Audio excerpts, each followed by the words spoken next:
नमस्कार साथियों, मैं बाल मुकुंद धुरिया।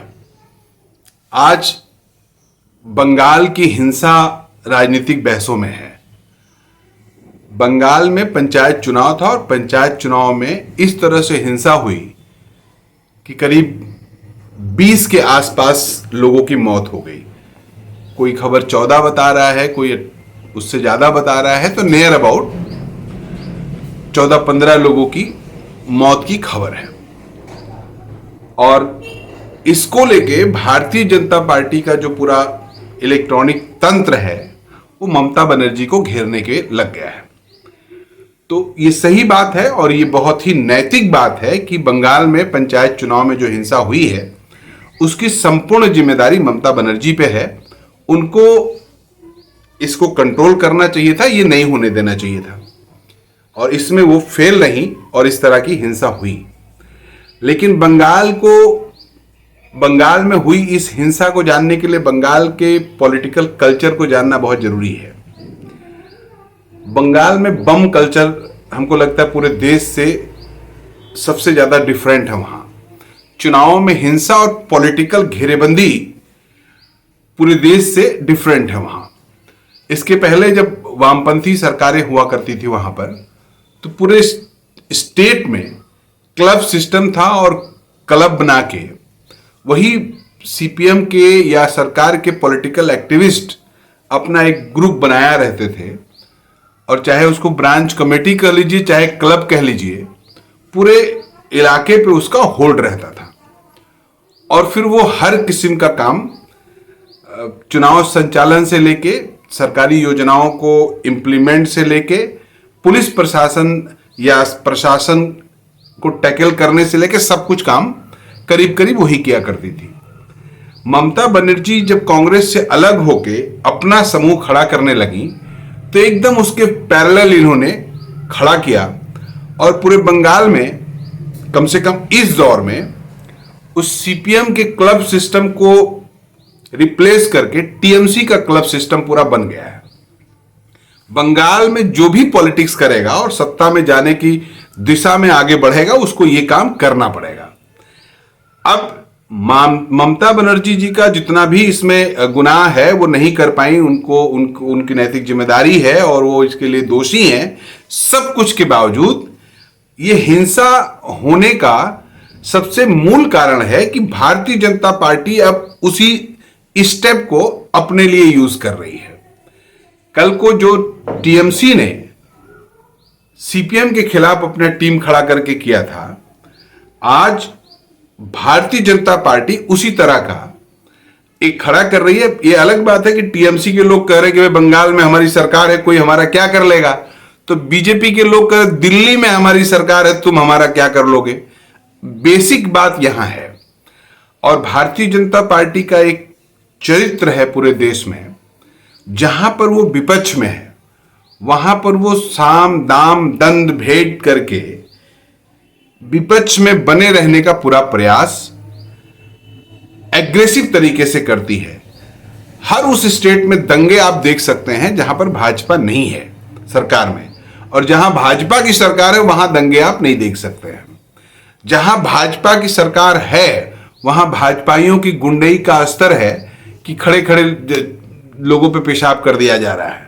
वहां भाजपा की गुंडई का स्तर है कि अपना जूता चटवाया जा रहा है गरीबों दलितों से।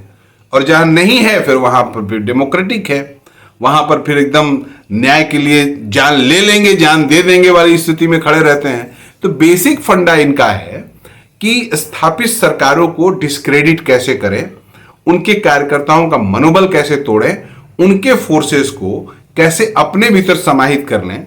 भारतीय जनता पार्टी ने पूरे देश में एक काम जरूर किया है, एक काम जरूर किया है कि उसके पास अपने हाथ पैर तो थे नहीं, ये दूसरी पार्टियों से लोगों को आयातित किया है जबरदस्त तरीके से, चाहे बड़े लीडर्स हों चाहे कार्यकर्ता हों। तो बंगाल की हिंसा को इस पैरामीटर से भी आप देखेंगे तो आपको बात समझ में आ जाएगी। पिछले काफी दिनों से जब से बुरी तरह हारे हैं दीदी ओ दीदी करके बंगाल में, तब से लेकिन टारगेट में अमित शाह जी और मोदी जी ने बंगाल को रखा है। तब से टारगेट में रखा है कि कोई मौका वो चूक नहीं रहे हैं जहां बवाल उनको करना हो। कभी कभी तो ये स्थिति खड़ा कर देते हैं कि बंगाल पूरे देश से अलग हो गया है और बाकी देश के लोग बंगाल में जाएंगे तो सीधे मारे ही जाएंगे, इस तरह की स्थिति खड़ी कर देते हैं। अभी पिछले दिनों आपने देखा होगा किस तरह से स्वामी विवेकानंद की मूर्ति वगैरह भाजपाइयों ने तोड़ दी थी, या फिर धर्मतल्ला स्ट्रीट में धर्मतल्ला वाले सड़क पे जो जुलूस निकाला था इन्होंने, कितना हुड़दंग के साथ निकाला था। और ये सब चीजें जो हमको यहाँ दूर बैठे हुए मीडिया में दिखती हैं, वो तो केवल ये दिख रही हैं। वहां गांव स्तर पे और उससे शहरों कस्बों के भीतर क्या क्या हो रहा है वो हम आप जान नहीं पाते हैं, वो आप समझ नहीं पाते हैं। क्योंकि जिस तरह से सांप्रदायिक सोच भाजपा ने घर करा दिया है लोगों में, अब हर चीज को, हर घटना को, हर परिस्थिति को भारतीय जनता पार्टी इसी रूप में लोगों को दिखवाती है। हमारे कई मित्र हैं बंगाल में, वो लगातार यदा कदा बोलते रहते हैं, भला राजनीति का जो हल्कापन हुआ है राजनीति में हर समस्याओं को मजाक में और उस गंभीरता से न लेना जितना गंभीर वो समस्या है, इसको साथी लोग समझते नहीं है, या फिर मैं नहीं समझ पाता होऊंगा, साथी लोग ज्यादा समझते होंगे। अब आप सोचिए ना कि पूर्वोत्तर में मणिपुर जल रहा है लगातार भाजपाइयों के लिए, या जो लोग अगल बगल के स्टेट के हैं उनके लिए पता नहीं कितना समस्या, कितना चिंता का विषय है। भारतीय जनता पार्टी की पॉलिटिकल स्ट्रेटेजी जो है, गोवा में वो कहेंगे गोमांस खा सकते हो आप, बीफ खा सकते हो। अभी मैंने देखा, मैं दार्जिलिंग गया था, खुलेआम सड़कों पे बीफ बिक रही है। लेकिन उत्तर प्रदेश में सावन के नाम पे अंडा तक नहीं बेच सकते हैं आप। ये पॉलिटिक्स है बीजेपी की। मणिपुर, मिजोरम, त्रिपुरा और पूर्वोत्तर के राज्यों में, गोवा, केरला वगैरह के राज्यों में जो भाजपा का स्टेट प्रेसिडेंट होगा, वो जो बड़ा नेता होगा, वो भी कह देगा मैं बीफ खाता हूं, कोई दिक्कत नहीं है। लेकिन उत्तर प्रदेश में आपको अंडा नहीं खाने देंगे। ये है इनकी पॉलिटिक्स। अपने राजनीतिक निहितार्थ के लिए, राजनीतिक स्वार्थ के लिए ये किसी भी लेवल पे आपको डिवाइड करेंगे, आपके ऊपर अपनी बर्तरी ला देंगे। अब आप बताइए ना, ऐसा नहीं है। अब इसमें भी लोग कैसे देखते हैं। एक केजीएफ मीट वाला है, आप देखते होंगे, वो बड़ो दादा है, वो दाढ़ी रखा है और उनका बोनलेस मीट बिकता है। तो वो पैक्ड मीट है, वो चाहे सावन हो चाहे भादव हो, हरदम बिकेगा। लेकिन चौराहे पे जो एक आदमी मुर्गा काट रहा है, उसको नहीं काटने देंगे भाजपाई। वो जो डिब्बा बंद पैक मीट है वो बिकेगा, एक्सपोर्ट होगा बाहर को मीट, कारखाने सारे चलेंगे। लेकिन ये रोकेंगे खाली वो जो चौराहे पे बैठ के मीट काटता था। वो जो अंडा बेच रहा है आदमी, उसको दुकान नहीं खोलने देंगे। मैंने अभी मैं कल आ रहा था अंबेडकर नगर से लखनऊ, तो रास्ते में तमाम जगह लोग बताए कि इस समय दुकान बंद कर दी है। हमारे खुद अंबेडकर नगर में, जो अयोध्या से सटा हुआ जिला है, लोग बता रहे हैं कि भाई नहीं लगाने दे रहे पुलिस वाले इस समय। सावन भर दिखना नहीं चाहिए, सड़क पे दिखना नहीं चाहिए। खा रहे हैं लोग, लेकिन जिसको जरूरत है वो किनारे वाले से जाके लेके खा रहा है। ये जो पॉलिटिकल बेईमानी है इनकी, भाई आपको अगर गोश्त से दिक्कत है तो आप फिर गोवा में भी रुकवाइए, आप फिर मणिपुर में भी रुकवाइए, मिजोरम में भी रुकवाइए, वहां आपकी सरकार है। रुकवाएंगे खाली यूपी में, जहां कॉम्युनल खेल इनको करना है। तो मैं इसको इस संदर्भ में कह रहा हूं कि बंगाल में जो हिंसा हुई है, बंगाल में हिंसा कोई नई बात नहीं है। वो इतिहास उठा के देख लीजिए। ममता बनर्जी जी का बंगाल में सत्तासीन होना, वो भी हिंसा के भीतर से ही निकल के आया है, वो नंदीग्राम सिंगूर वाली घटना के बाद से। तो वहां हिंसा कोई नई बात नहीं है। लेकिन इस दौर की जो हिंसा है, तो जो बंगाल की हिंसा है, उस हिंसा पे लेकिन भाजपाइयों का आशीर्वाद है।